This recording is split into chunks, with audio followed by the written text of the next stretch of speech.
nouveau numéro de notre chronique. Nous parlerons de la vie privée et de la vie professionnelle ou vie publique. Beaucoup se diront, est-ce qu'il faudrait d'abord définir ces vies-là que tout le monde connaît? Nous tous nous connaissons, je ne suis pas ici en train de vous donner la définition de la vie privée, la vie professionnelle, la vie publique. Mais ce qui est important, c'est la tendance que nous avons aujourd'hui. La tendance aujourd'hui, il y a une confusion entre ces deux vies, à telle mesure, à un moment, on s'est dit, mais qu'est-ce qui se passe? Pourquoi cette vie est en train de me hanter comme ça? De nos jours, il y a une petite frontière entre la vie privée et la vie professionnelle, ou la vie publique. Cette faible, c'est tellement faible, la frontière est tellement faible, et des fois, il y a un mélange entre ces deux vies. Surtout ces derniers temps, nous avons Covid-19, coronavirus. Nous avons des téléjobs ou télétravail. Et ces derniers temps, nous avons cela. Ce qui fait qu'il y a des fois, on est à cheval entre une conversation de famille et même il y a certaines personnes qui peuvent donner un petit baiser, des bisous à ses enfants, ainsi de suite, tout en travaillant, parce que nous travaillons ces derniers jours, ces derniers temps à la maison. Mais quand nous allons d'une façon traditionnelle, il y a toujours eu des petits problèmes entre cette vie-là et la vie professionnelle, la vie privée, ma vie, la vie que je veux, qui est ma vie, la vie professionnelle qui est la vie publique.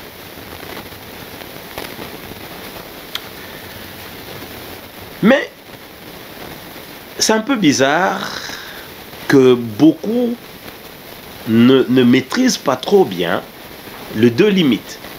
Parce que nous avons dit d'ailleurs, il faut le rappeler encore, nous avons dit que cette frontière devient de plus en plus faible entre ces deux vies. Il y a telle enseigne qu'il y a confusion. Mais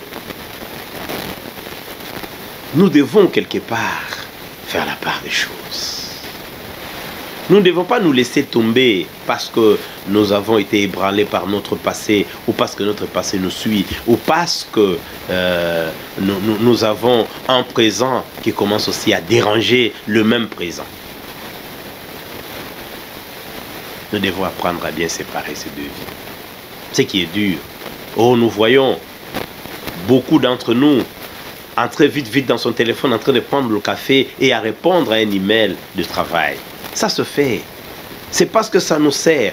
Avec ce moment de l'hyperconnexion. Vous savez, nous avons l'hyperconnexion qui s'est installée en nous. La connexion devient un peu notre mode de vie. Nous sommes connectés. Nous sommes connectés dans le monde. Un petit flash passe à part, on ne sait plus récupérer. Une photo mise sur Internet, c'est parti, on ne sait plus. C'est l'Internet qui nous menace aujourd'hui. Comment gérer la vie privée et la vie publique? Dès lors qu'une personne décide de devenir publique, décide de faire ce que je fais aujourd'hui, la première des choses que la personne doit accepter, ce sont des critiques. Or, ceux-là qui nous critiquent ne vont pas le faire en vain, ils le font pour un objectif. Et ça, nous devons le savoir. Et même si vous n'avez pas un problème avec qui que ce soit, même si vous êtes libre en train de faire ce que vous faites, il y aura toujours quelqu'un qui va vous critiquer négativement ou positivement. Et plus nous allons nous attarder plus sur l'effet négatif. Donc la vie publique que nous avons acceptée, que vous avez acceptée, que vous et moi on a accepté, que certaines des personnes ont accepté d'être publique, nécessite une critique de ceux-là que vous ne connaissez pas. Et vous ne pouvez pas les empêcher, comme j'ai dit, l'hyperconnexion. Parce que quand vous voulez être un homme public, vous devrez avoir l'hyperconnexion. Vous serez connecté d'une façon superlative. Alors, ce qui fait que aujourd'hui, nous ne pouvons plus nous débattre. Ce n'est pas un débat. La grande question est que comment gérer cette vie privée qui ne viendra pas déranger la vie publique. On dira tout, nous avons tout vu.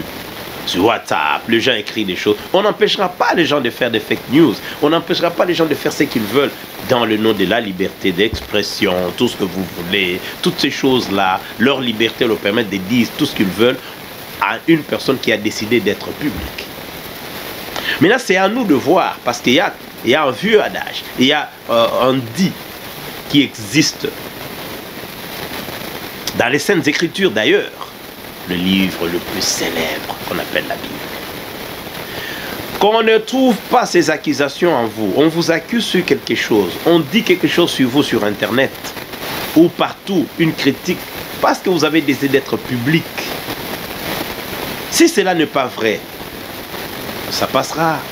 Mais si ce n'est pas vrai, ça vous suivra jusqu'à la fin.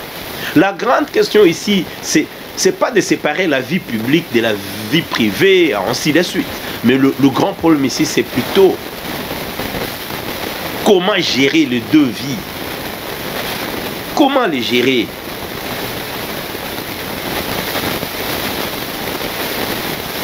Surtout quand on sait qu'on est responsable d'une entreprise, responsable d'un pays, responsable d'une grande chaîne, où on dirige le gens, où on est obligé chaque jour, chaque semaine d'être vu par certaines personnes. Il y a quelqu'un qui dira que la chemise que je porte n'est pas belle, quelqu'un dira, oh, regarde sa face. Chacun voit, on voit ce qu'on fait, parce que nous avons voulu être.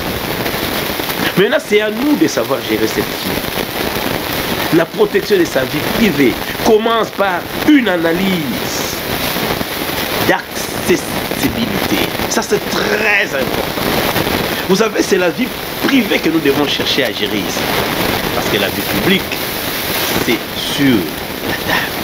C'est ce que nous voulons. En fait, la vie publique, c'est ce que nous voulons que les gens sachent. C'est ce que tout le monde poste sur Facebook, sur Instagram, TikTok. Comme vous voulez, LinkedIn, même LinkedIn a subi ce genre de méfaits. Nous avons, il y a beaucoup de réseaux sociaux que vous connaissez.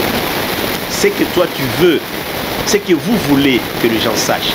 C'est ça ce qui est public. Mais ici nous parlerons plus comment gérer cette vie.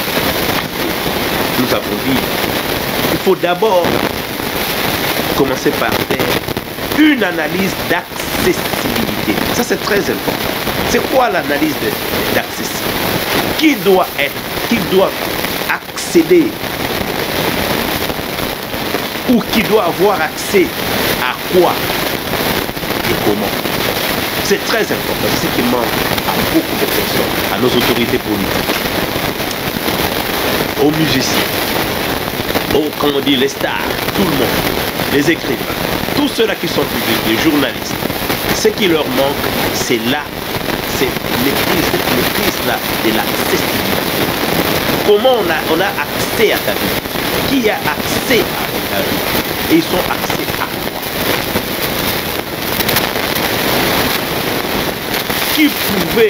Qui peut maîtriser ce que toi tu ne veux pas que les gens sachent? À qui tu as confié ça? C'est très important. Parce que, comme nous avons dit dans l'une de nos chroniques sur le choix, c'est aussi le choix des hommes autour de cette accessibilité. C'est très important. Parce que vous savez, la vie privée, comme on le dit en latin, privatus. C'est au fait la capacité de protéger son bien-être. C'est là où il y a ton bien-être. C'est là où tu es. C'est là où toi, c'est ce qui te représente. Parce que si tout le monde connaît tout sur toi, tu n'as plus d'identité. Tu as perdu ton toi, comme on dit. Alors, la première des choses qu'il faut plus lutter contre, c'est l'accessibilité. Et nous savons, avec cette hyperconnexion, nous l'avons dit, tout le monde est connecté, on ne sait pas qui est accès à quoi.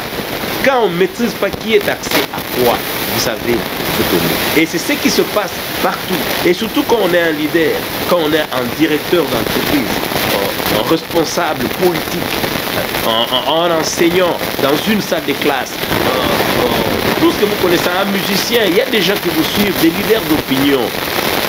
Vous devez faire beaucoup attention à qui on donne accès à ce que vous ne voulez pas que le public sache. Parce que vous avez voulu être public. Quand le public va savoir ce que vous vous cachez, ils vont mettre ça. Oh, ne condamnez pas ceux-là qui le mettent. Non. On a tendance à condamner, mais on condamne soi-même le choix de ceux-là qui sont autour de nous. Comment nous gérons notre vie privée. Quand vous êtes public, La première des choses que vous devez vous poser la question, comment je dois gérer l'aspect privé. Tout ce qui est privé qui sort et qui dérange la personne, qui dérange le leader, qui dérange le responsable, ça dérange aussi même sa communication, même son crédit. Parce que vous avez caché. Et parce que c'était caché, et quand c'est divulgué, les gens se posent la question, est-ce que vous donner la confiance? On doit encore vous donner confiance. C'est là où la confiance part. Et pourtant, ça n'a pas de rapport avec votre vie de chef, votre professionnel. Vous pouvez être un ingénieur, un président de la République, un ministre très compétent.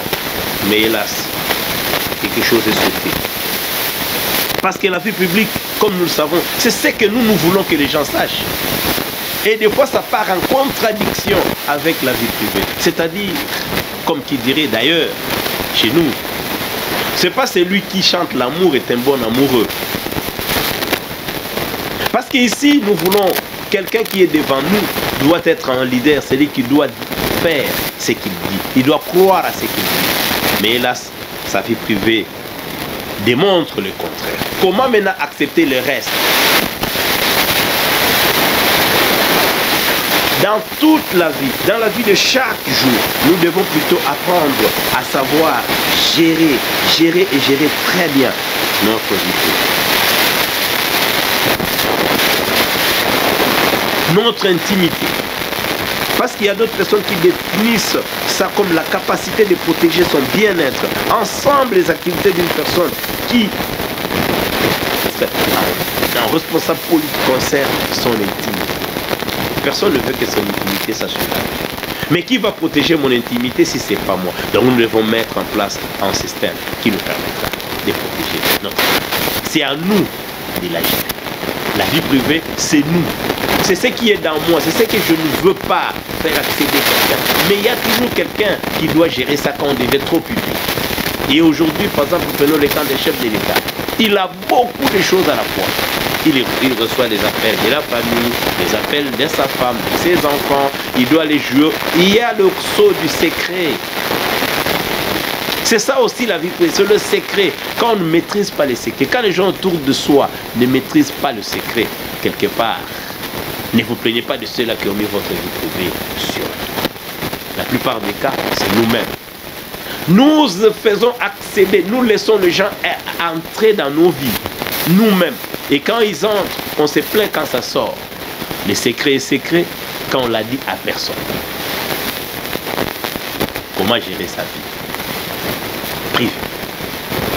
Nous savons que nos passés peuvent nous suivre. Ça, c'est une autre chronique. Nos passés peuvent nous suivre.